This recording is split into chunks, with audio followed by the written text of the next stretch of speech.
બનાસકાંઠાના અંબાજીમાં તાલુકા પંચાયતના સભ્યના પતિ પર અજાણ્યા શખ્સો દ્વારા જીવલેણ હુમલો કરાતા ચકચાર મચી ગઈ। અંબાજી તાલુકા પંચાયતની ચૂંટણીમાં વિજેતા બનેલા અરુણાબેન અગ્રવાલના પતિ મુરારી અગ્રવાલ જ્યારે રાત્રે ઘરે જમવા જઈ રહ્યા હતા ત્યારે આવેલા 4 થી 5 અજાણ્યા શખ્સોએ તેમના પર ઘાતકી હુમલો કર્યો। આ હુમલામાં તેમને મોઢા અને હાથના ભાગે ગંભીર ઈજાઓ પહોંચતા સારવાર માટે સરકારી હોસ્પિટલમાં દાખલ કરવામાં આવ્યા છે। હુમલાખોરો ગુનો આચરી અને નાસી છૂટ્યા બાદમાં ઘટના સ્થળેથી 8 કિલોમીટર દૂર જંગલમાંથી તે બિનવારસી કાર મળી આવી, જેમાંથી દારૂની બોટલો, વાહનની નંબર પ્લેટ પણ મળી આવી છે। ઘટનાની જાણ થતાં અંબાજી અને દાંતા પોલીસ કાફલો સ્થળ પર દોડી ગયો અને આગળની તપાસ हाथ धरी है।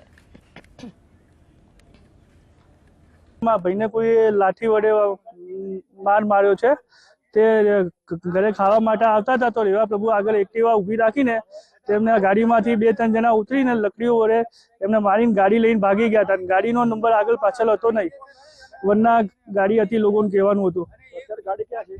અત્યારે ગાડી ત્રિશુલિયા ઘાટ સામે પકડાઈ છે એવું જાણવા